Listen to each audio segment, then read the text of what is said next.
Esta es una producción de Grupo Fórmula. De viva voz, Mario Di Constanzo, un prestigiosísimo consultor financiero y gran amigo de este espacio desde hace algunos años, no muchos porque somos todavía muy chiquillos, muy jovencitos. Mario, gracias por estar con nosotros esta mañana. Al contrario, Ricardo, muy buenos días, un saludo a ti y a todo tu auditorio. A ver, según entiendo, voy a intentar resumir todo lo que pasó ayer con el voto en contra del PAN, PRI, PRD y Movimiento Ciudadano. Los legisladores de Morena y sus aliados del Verde PT, pues ya aprobaron pasar al Pleno el paquete fiscal que incluye la ley de ingresos, la miscelánea fiscal, la ley federal de derechos, un nuevo régimen fiscal para Pemex y algunas otras medidas. ¿A ti qué te parece en términos generales? La pregunta concreta sería si crees que Morena y sus aliados inevitablemente van a seguir imponiendo las políticas públicas en materia económica, financiera y de impuestos, Mario. Mira, desafortunadamente y contestando directamente a tu pregunta, yo te diría que sí y que es lamentable.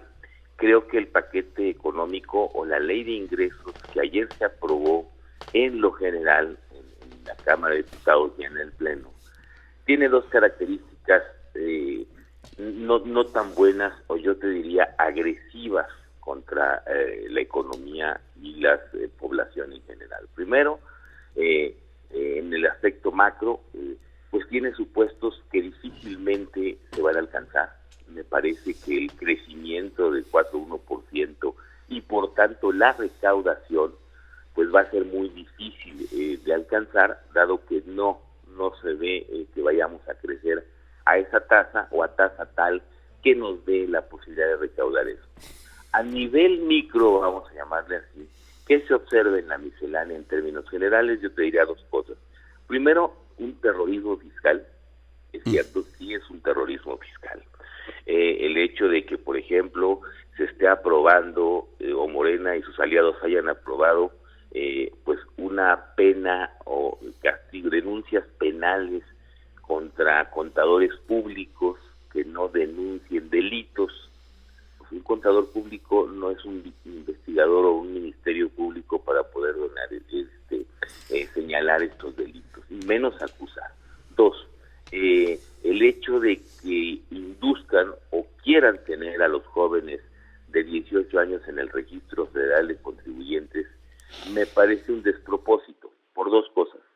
El joven que no tenga actividades, que va a la escuela y que quede en este registro, nada más por tener a una persona más en el registro, pues es para dos cosas. Primero, para engrosar un registro, sin ningún objeto en particular. O dos, nada impide que el SAT cite al joven si, por ejemplo, tiene depósitos en su cuenta, pues para sus gastos, su mesada, el pago de su escuela. ¿Qué va a pasar con los estudiantes que estudian fuera de sus lugares de origen y reciben depósitos de sus papás, por ejemplo, ¿no? ¿Y qué va a pasar, peor aún, con los que estudian en el extranjero y reciben depósitos? Los va a estar citando el SAT, independientemente de que paguen o no impuestos o estén o no obligados a pagar. Me parece que es un despropósito. Luego, me parece muy delicado el que se estén limitando la deducibilidad para los órganos o para las sociedades de asistencia, las sociedades civiles. Sí. ¿Por qué? Pues porque se está perjudicando a 2.9 millones de personas que estas personas ayudaban, y son personas de bajos ingresos a las que apoyaban mujeres, niños, enfermos, temas de salud, temas de violencia contra la mujer. Me parece que esto también es un despropósito y todavía más, esto que se va a limitar en materia de donativos no se va a traducir en una mayor recaudación. Esto creo que Hacienda lo tiene muy claro, y entonces es un despropósito el hacer estas cosas. Entonces tenemos como resumen dos cosas. En el aspecto macro, supuestos que van a ser difícil que se cumpla la meta recaudatoria, que probablemente no se junte la recaudación federal participable que se dice y que los paganos paganos sean las entidades federativas que ya han visto Sí. en 19 y 20 disminuidas sus participaciones, y por el otro lado, pues un terrorismo fiscal que más que apoyar a la economía, porque no hay ninguna medida fiscal, por ejemplo, para apoyar a las pymes, para apoyar a las pequeñas y medianas empresas, sino simplemente el seguir queriendo obtener recursos a como sea, de parte de los consumidores, de parte del fisco hacia los causantes, y eso es, creo, lo que en estos momentos, más que ayudar, perjudica a la economía. Mario, sería exagerado decir que detrás de todo esto hay un afán de un mayor control del Estado, del gobierno en turno concretamente, sobre los mexicanos en general, como si se extendiera una larga mano o muchas manos y nos tuvieran atenazados del pescuezo. Pues mira, yo te diría sí, existe un mayor control, pero este mayor control es, vamos a llamarlo así, o tiene la discrecionalidad del SAT. Porque si tú me dirías, fíjate que son reglas absolutamente claras, pues entonces ya sabemos a qué le tira cada uno si quiere o no pagar impuestos. Pero cuando quedan a la discrecionalidad, digamos, del juez, es donde todavía creo que es más reprobable, porque si yo te digo, oye, fíjate que si no pagas impuestos, te corto la cabeza, pues está muy clarito. Pero si yo te digo, fíjate que si no pagas impuestos, te puedo cortar la cabeza.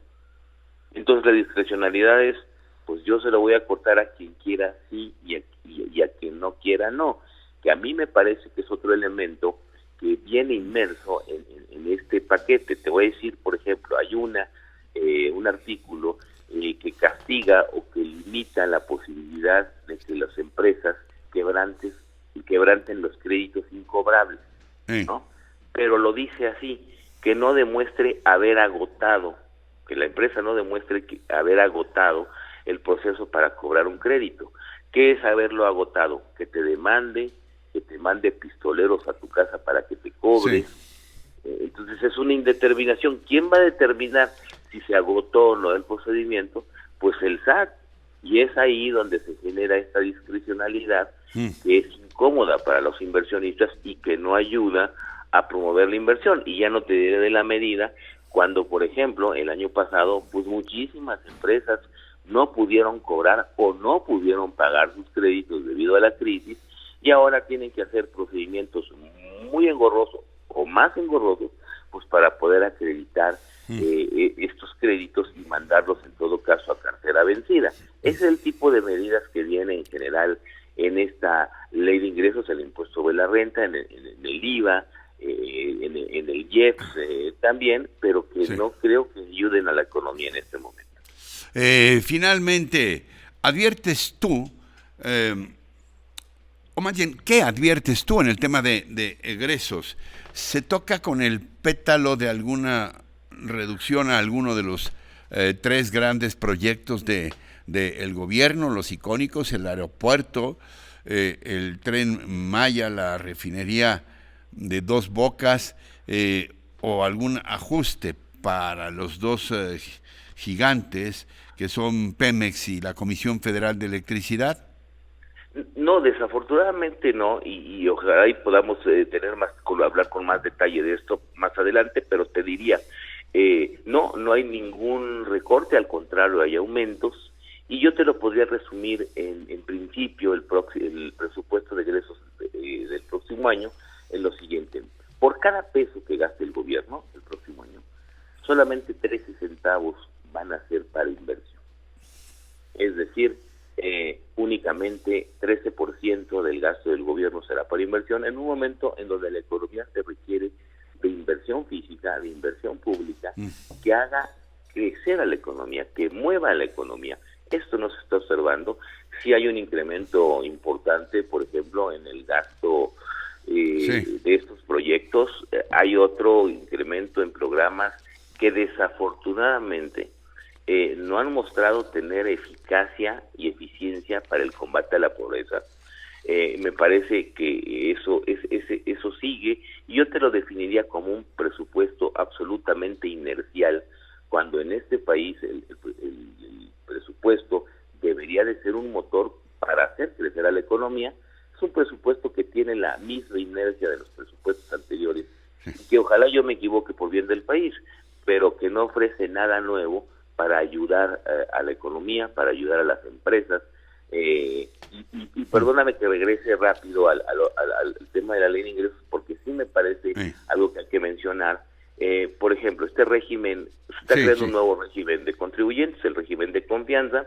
En este régimen que pretende o que busca jalar a personas que están en la informabilidad, y que es tremendamente injusto para los asalariados, para los cautivos.